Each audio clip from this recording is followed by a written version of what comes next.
These 15 black actors had the fame, the power, and the spotlight, yet one part of their lives remained locked in the dark. They lived in constant fear of revealing the truth about their sexuality. Bayard Rustin was the man who pulled the strings behind one of the most famous moments in American history, the 1963 March on Washington. While Martin Luther King Jr. stood at the podium delivering "I Have a Dream," it was Rustin who had organized the buses, the crowd, the sound system, and the strategy. But his name was left out of the headlines, erased, not because of his work, but because of who he was. Rustin was a gay black man at a time when either identity carried stigma, and being both made him a target. Even within the civil rights movement, his sexuality was used against him.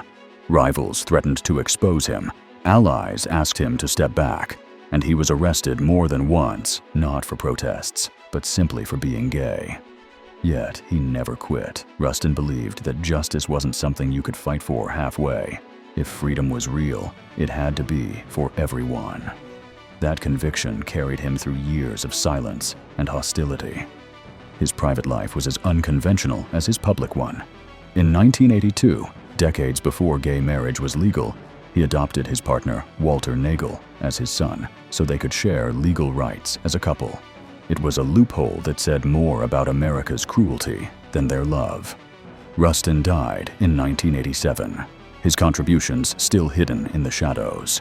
Only years later, in 2013, did President Obama award him the Presidential Medal of Freedom, finally placing his name where it belonged. Little Richard didn't just play rock and roll, he was its spark. His wild screams, glittering outfits, and pounding piano keys made him a legend, inspiring Elvis, the Beatles, and countless others. But behind the sequins and chaos was a man torn apart by his own identity. As a teenager, his father kicked him out of the house for being gay, a wound that haunted him even as he rose to fame. His flamboyance on stage looked fearless, but inside, he was in constant conflict.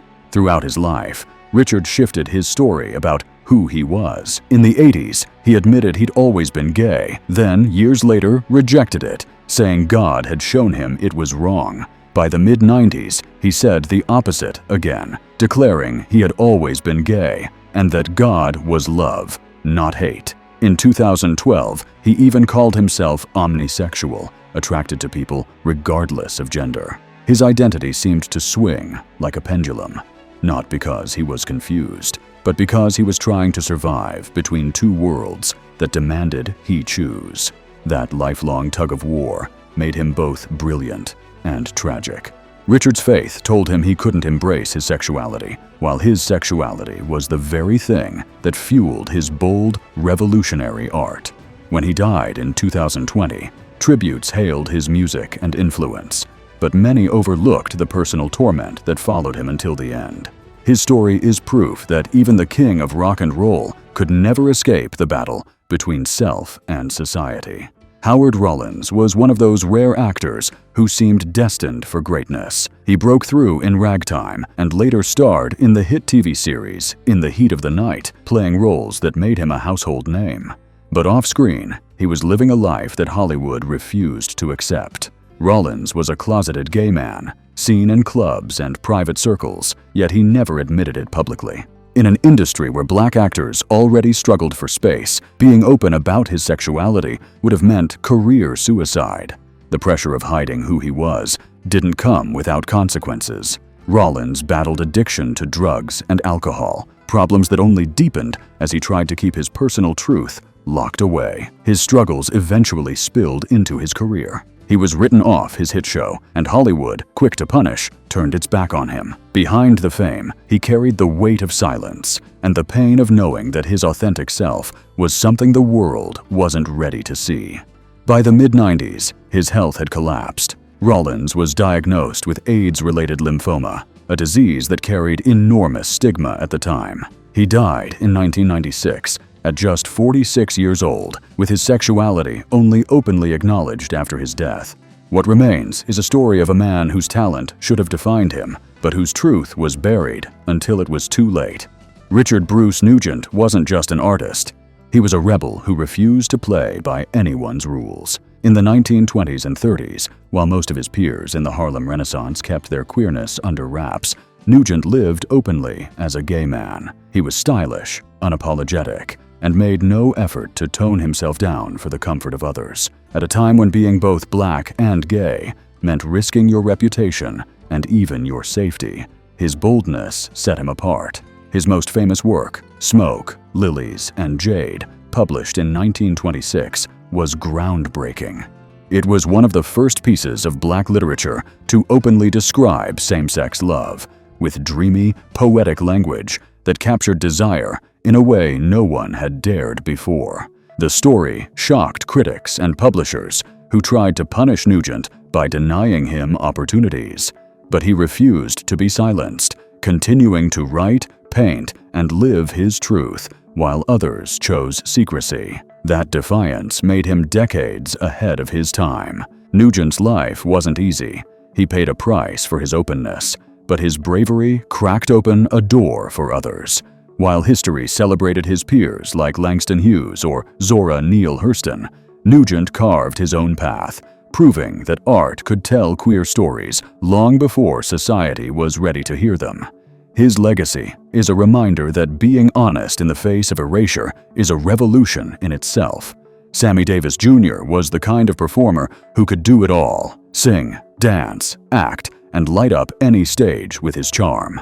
As a member of the Rat Pack alongside Frank Sinatra and Dean Martin, he became one of the most famous entertainers of the 20th century. But while the public saw the smile, the glitz, and the glamorous romances, much of his love life was carefully staged. Hollywood studios and even mob bosses kept tight control over who he was seen with, shutting down relationships that might have sparked scandal. The most famous example was his romance with actress Kim Novak, which was quickly buried because America wasn't ready to see a black man openly with a white woman. At the same time, whispers began to circulate that Davis's attractions weren't limited to women. Biographers and Hollywood insiders later suggested that he may have had relationships with men, a truth he could never admit in public without destroying his career. For a black man already facing racism at every turn, that extra layer of secrecy made his life far more complicated. Sammy also carried the weight of spiritual conflict. After a near-fatal car accident in the 1950s, he converted to Judaism, a faith that became central to his identity. But for someone already rumored to be hiding his sexuality, the demands of religion added another struggle. He passed away in 1990 after decades of success, leaving behind a legacy of breaking racial barriers and the quiet question of whether his biggest battles were the ones he never spoke about. Donnie Hathaway had a voice that could pierce the soul. Songs like A Song for You and his duets with Roberta Flack carried a raw emotion that audiences could never forget. On stage and on record, he seemed to pour his entire being into music. But behind that brilliance, there was a man weighed down by secrets and struggles that the world never fully saw. Hathaway was married and had children, presenting himself as a family man, yet whispers persisted that he lived a closeted life. In the 1970s, being openly gay in the music industry, especially as a black male artist, was almost impossible. At the same time, Hathaway was battling paranoid schizophrenia, a condition that brought hallucinations, deep paranoia, and hospitalizations. The combination of mental illness and a sexuality he couldn't openly acknowledge made his world unbearably heavy. Those closest to him described a man full of love and talent, but also haunted by burdens he couldn't escape. In 1979, at just 33 years old, Donnie Hathaway died after falling from a hotel window, a tragedy that left fans mourning both the artist he was and the pain he carried. His music endures, but the silence around his personal life leaves an unsettling sense of what might have been if he had lived in a world where he could be fully himself. Willie Ninja wasn't just a dancer, he was the heartbeat of an entire culture. Known as the godfather of voguing, he exploded onto the world stage in the documentary Paris is Burning, where his sharp poses and elegant movements made him unforgettable. In the underground ballroom scene of New York, he was already a legend, but mainstream America wasn't ready for a proudly gay black man whose art defied every norm. Outside of the clubs, Willie became a mentor and teacher, training younger dancers and even working with high-fashion designers. He brought ballroom style into spaces that once ignored it, turning what was once underground survival into high art. Yet, while he thrived in his own community, the wider world still judged him for being openly gay and flamboyant. That never stopped him from being true to himself. Willie also used his platform for more than dance. At the height of the AIDS crisis, when fear and stigma silenced so many, he spoke openly, encouraged testing, and made HIV awareness part of his mission. Tragically, he died in 2006 at just 45 from heart failure linked to AIDS. His life was short, but his influence stretched far, from the ballroom floor to fashion runways and eventually into pop culture worldwide. Luther Vandross was the king of love songs. His smooth voice made millions of fans believe every lyric was meant for them, especially the women who adored him. But behind the romance and applause was a man carrying a secret that he could never bring himself to share publicly. Friends like Patti LaBelle later confirmed that Luther was gay, but his fear of backlash from fans, the industry, and even his own family kept him silent. That silence was fueled by two powerful fears. First, he worried about losing the loyal female fan base that idolized him, the very people who turned his ballads into timeless hits. Second, he didn't want to hurt his mother, who meant everything to him. For Vandross, coming out wasn't just about risking his career, it was about risking her pride and protection in a world still hostile to gay black men. When he died in 2005, tributes poured in, but the truth of his sexuality was only spoken openly after his passing. In early 2025, the documentary, Luther, Never Too Much, finally acknowledged the hidden battles he lived with, a respectful but overdue reminder that even icons can suffer in silence. His songs still sound like pure love, but the loneliness behind them makes his story even more haunting. Germaine Stewart burst onto the scene in the 1980s with a style that was impossible to ignore. Bright clothes, bold moves, and a sound that stood apart. He didn't look or act like the traditional macho pop stars of his time. Stewart was quietly gay, and while he never shouted it from the rooftops, he also never tried to disguise who he was. His image, his music, and his fashion choices made it clear he was living in his own lane. But the music industry of the 80s was not forgiving. For black gay artists, being open or even too flamboyant meant fewer opportunities and less support from labels that didn't know how to market them. Stewart kept going anyway, staying true to himself while others bent under pressure to conform. He represented something rare for that time, a man who wouldn't change his identity just to make executives or audiences more comfortable. His life ended far too early. In 1997, at just 39 years old, Stewart died of AIDS-related liver cancer. His passing was barely acknowledged in mainstream media, another reminder of how the industry abandoned so many gay black men during the AIDS crisis. Behind the silence was a performer who left a trail of joy, energy, and courage, and a reminder of how costly authenticity could be in a world not ready for it. Ethel Waters was one of the first true stars of black entertainment. She dominated stages with her singing, took on roles in Hollywood, and became a household name in the early 20th century. But while the world celebrated her talent, there was another part of her life it preferred to ignore: her relationship with dancer Ethel Williams. The two women lived together in the 1920s, and those around them quietly referred to them as the Two Ethels, a label that said what no one dared speak out loud. Waters went on to marry men 3 times, but none of those marriages lasted. Her connection to Williams, by contrast, remained unmatched, hinting at where her deepest bonds truly lay. Still, being openly queer was unthinkable at the time, especially for a black woman whose career already fought against racism and sexism. Waters kept her personal life tightly guarded, knowing exposure could destroy everything she had worked for.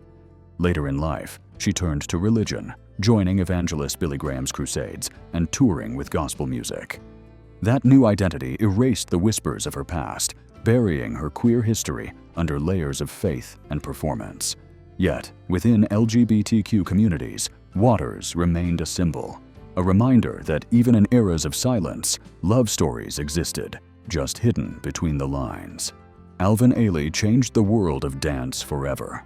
His performances were raw, emotional, and unapologetically black, blending gospel, blues, and modern movement into something powerful and new. But while his choreography spoke volumes, Ailey himself stayed quiet about one of the deepest truths of his life. He never came out as gay, even though his work often reflected themes of same-sex love, longing, and struggle that he couldn't voice publicly. That silence wasn't just about fear of homophobia. Ailey was also battling bipolar disorder, a condition that left him vulnerable in a society already stacked against him. He was a black man in a white-dominated art form, a gay man in a homophobic era, and someone dealing with mental illness when no one wanted to talk about it. The weight of all those identities pressed down on him, and his stage became the only safe place to pour out what he couldn't admit out loud. In 1989, Ailey's life was cut short by AIDS. Even in death, stigma followed him. He asked doctors to list a different cause so his legacy wouldn't be overshadowed. It's a tragic detail, proof of just how dangerous the truth was at the time. Yet his art remains, filled with the emotions and stories he couldn't speak, a silent confession that audiences continue to feel decades later. Paul Winfield was one of the finest actors of his generation, earning an Oscar nomination for Sounder in 1972 and respect across film, television, and stage. But his greatest role was one the public never saw, a 3-decade-long relationship with architect Charles Gillen Jr. While Hollywood speculated about his private life, Winfield chose silence, knowing that being openly gay in his time could have ended his career overnight. What made their relationship remarkable wasn't just its longevity, but its quiet strength. Winfield and Gillen lived side by side, building a life together away from the spotlight, long before same-sex couples had any real protections or recognition. Even close friends knew the risks of gossip.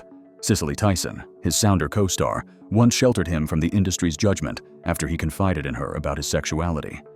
It was a secret that spoke less of shame and more of survival. When Gillen passed away in 2002, Winfield was devastated. 2 years later, Paul himself died of a heart attack. They were buried together at Forest Lawn Memorial Park in Los Angeles, a final act of defiance, a declaration of love that no Hollywood studio or gossip columnist could bury. Only after his death did many fans learn the truth, and instead of scandal, they found admiration for a man who lived quietly, but loved deeply. Tracy "Iceberg Slim" Howard was known in the 1970s for his roles in blaxploitation films, where he embodied the tough, hyper-masculine image that the genre demanded. On screen, he was all swagger and grit, the kind of man audiences expected to see as a straight symbol of raw power. But behind the cameras, his private life told a different story. Those who knew him quietly spoke of his relationships with men, carefully hidden from public view. Howard's double life was a reflection of the pressures black male actors faced. Hollywood demanded strength and machismo, leaving no room for vulnerability or queerness. To admit he was attracted to men would have been to dismantle the very image that kept his career afloat. So, he carried on, performing masculinity for audiences while keeping his truth locked away. He died without ever publicly acknowledging that part of himself, leaving only whispers and stories in his wake. His legacy is less about the films he made and more about what his silence reveals, the cost of survival in an industry that punished men for being anything other than what it wanted them to be. James Baldwin wasn't just a writer, he was a force of nature. His novels, essays, and speeches confronted America's deepest hypocrisies about race, class, and sexuality.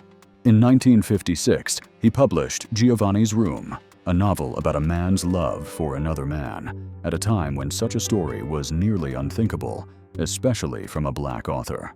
Baldwin didn't flinch. He refused to write safe stories to please anyone. Though openly queer in his work, Baldwin hated labels. He insisted that love was love, that desire and humanity couldn't be reduced to categories like gay or straight. That defiance wasn't just literary, it was personal. It let him carve out a space that others were too afraid to occupy, showing that truth in art was worth more than appeasing critics or audiences. Baldwin's influence reached far beyond his lifetime. He inspired generations of queer black writers and thinkers who finally had a model of courage to look to. Even now, his words cut through time, reminding us that being different doesn't diminish anyone's worth. It reveals the cracks in the society that tried to silence them. Cecil Brown's name doesn't carry the same weight as Hollywood's biggest stars, but his story is just as telling.